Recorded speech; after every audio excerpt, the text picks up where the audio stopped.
बसों को डैमेज किया गया। जो है बसों पे काली शाही से खालिस्तान लिखा हुआ है। तो इससे पहले भी इंसिडेंट हुए थे जब होशियारपुर में पोस्टर्स लगाए गए थे और खरड़ में हमारी बस के तोड़ा गया था। तो हम पंजाब पुलिस से लगातार टच में हैं, हम और वहाँ के ट्रांसपोर्ट डिपार्टमेंट से भी टच में हैं। हमारी बसों को निशाना बनाना तो किसी ढंग से जायज़ नहीं है। ये प्रदेश की संपत्ति है और हमारा कोई सरोकार नहीं है, ट्रांसपोर्ट का सीधा कोई सरोकार नहीं है। और उसके बावजूद भी ये ऐसा घटनाक्रम हुआ। आज भी डीजीपी हिमाचल ने डीजीपी पंजाब से बात की है और साथ में हमने चीफ मिनिस्टर पंजाब उनसे भी बात की है। तो ये हमारी संपत्ति को नुकसान पहुंचाना ये कतई भी बर्दाश्त नहीं हो सकता। ये बिल्कुल सही कदम नहीं है।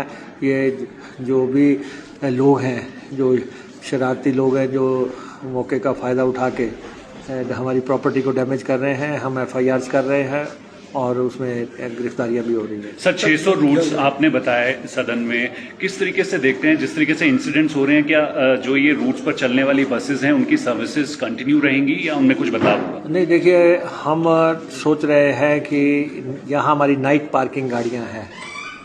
जब तक पंजाब सरकार और पंजाब पुलिस हमें अश्योर नहीं करती कि आपकी गाड़ियाँ हम सेफ रखेंगे, तो हम अपनी गाड़ियां जो है वहाँ पे पार्क नहीं करेंगे। तो हम कुछ रूट सस्पेंड कर सकते हैं या कुछ गाड़ियां हम वापस हिमाचल बॉर्डर में लेके आएंगे। 600 रूट चलते हैं और ये पारस्परिक आदान प्रदान के आधार पे चलते हैं। उनकी बसें भी हमारे आती हैं, हमारी भी उधर चलती हैं, किलोमीटर्स के हिसाब से है। वो तो एक ट्रांसपोर्ट का मसला है, लेकिन ये मसला अलग है और उसमें ट्रांसपोर्ट को जो है निशाना बनाया जा रहा है। तो अब हम ऑफिसर्स को भेज रहे हैं वहाँ पे बात करने के लिए। अब देखते हैं कि क्या एमिकेबल हल उसमें निकलता है। हमने पहले भी ये कहा था कि हम किसी भी विवाद की पार्टी नहीं है। HRTC कहीं पे भी पार्टी नहीं है। तो HRTC को तो सिर्फ कुछ लोग जो हैं लाइमलाइट में आने के लिए उसको डैमेज कर रहे हैं और ये एक बार नहीं हुआ, ये पहले भी 2-3-4 बार हो चुका है। तो इसका क्या परमानेंट सॉल्यूशन है वो पंजाब सरकार से डायलॉग कर रहे हैं। डर भी रहे हैं सर, आज भी बात हुई थी कि वो डर भी रहे हैं बस ले जाने में, और ये भी दिख रहा है कि पंजाब सरकार गंभीर नहीं लग रही है। नहीं, देखो, अपनी बसों को बचा के रखना और अपने यात्रियों की सुरक्षा करना ये हमारी जिम्मेवारी है। इसलिए हम लगातार पंजाब से डायलॉग कर रहे हैं, हम बात कर रहे हैं ताकि इसका परमानेंट हल निकल सके। नहीं तो हम अपने ड्राइवर कंडक्टर यूनियंस और हमारे ट्रांसपोर्ट की जो दूसरी यूनियंस हैं, हम जो लोग बसें लेके जाते हैं और जो उनके प्रतिनिधि हैं, उनके साथ भी हम डायलॉग करके फैसला करेंगे कि हम आगे क्या कदम उठाना है। सर, दिल्ली जाने वाले यूनियन मिनिस्टर से मुलाकात का कारण क्या है? नहीं, वो तो मुख्यमंत्री जी गए हैं। होम मिनिस्टर्स की मुलाकात है देश के, तो उसमें वो भी हिस्सा ले रहे हैं। क्या इसी हाँ, तो दिल्ली तो जाना ही पड़ता है। सर, इस मामले में भी कोई केंद्र सरकार से इस मामले में भी कोई डायलॉग हो रहा है केंद्र सरकार से? तो पंजाब में हिमाचल के उसके साथ इस तरह से हो रहा है? नहीं, हम केंद्र सरकार के ध्यान में भी ला रहे हैं कि हमारी बसेस के साथ ऐसा सलूक हो रहा है और उसमें क्या परमानेंट सॉल्यूशन करना है।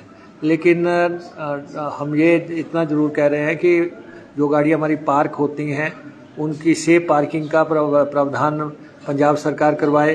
हमारे जनता की सुरक्षा जो है वो सबसे इम्पोर्टेंट है, वो करवाए। हमारी 600 बसेस हैं, उनको हम चाहते हैं कि पंजाब सरकार के साथ डायलॉग होने के बाद ही फुल उस पर चलाएंगे।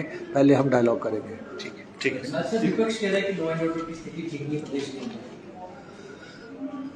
नहीं, ऐसा है कि अभी तो नशे पे बात हो रही है, ऊपर जो रेजोल्यूशन है वो तो नशे का है। नशे में जिस तत्परता से और जितने ताकत से लड़ाई लड़ी जा रही है वो मैं समझता हूँ कि आज दिन तक कभी नहीं लड़ी गई है। और राज्य सरकार कानून लाने जा रही है, कठोर कानून लेके आ रही है कि किस ढंग से हमने इसमें आगे एक्शन लेना है। और बाकी नशों को हम अगर एक तरफ रख दें, लेकिन सबसे गंभीर मसला चिट्टा है। और ये कुछ लोगों का ये कहना कि पुलिस काम नहीं कर रही है या प्रशासन काम नहीं कर रहा है या सरकार नहीं कर रही है, मैं समझता हूँ ये तो बिल्कुल गलत है। 11 किलो चिट्टा पकड़ा गया है और 1700 कुछ लोग जो हैं हमने हिरासत में बंद किए हैं। अब ये है कि ये इंटरनेशनल मसला है, अंतर्राष्ट्रीय बॉर्डर से ये आता है चिट्टा। कोई अफगानिस्तान से आता है, कोई पीछे नाइजीरियन पकड़े गए थे, अभी गैंग्स आ रही हैं।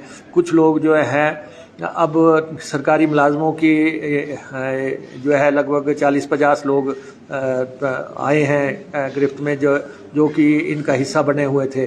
कुछ लड़कियां जो हैं इस की गिरफ्त में थी, उस चैन का भी मंडाफोड़ हुआ है। कुछ कुरियर के माध्यम से भेज रहे हैं, कुछ व्हाट्सएप ग्रुप बने हुए हैं।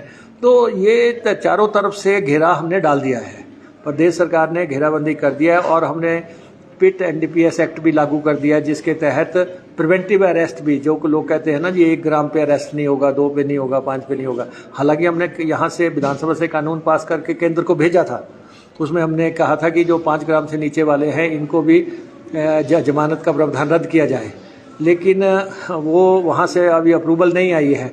तो हम जो है लोगों की कैसे प्रिवेंटिव अरेस्ट करनी है तो और कैसे उनकी संपत्तियां जब्त करनी है, किस ढंग से उन पे बलडोज़र फेरना है, ये अब बहुत बड़े पैमाने पर काम शुरू हो गया है। सरकार पूरी तरह इन्वॉल्व है, पुलिस पूरी तरह ताकत से लगी है।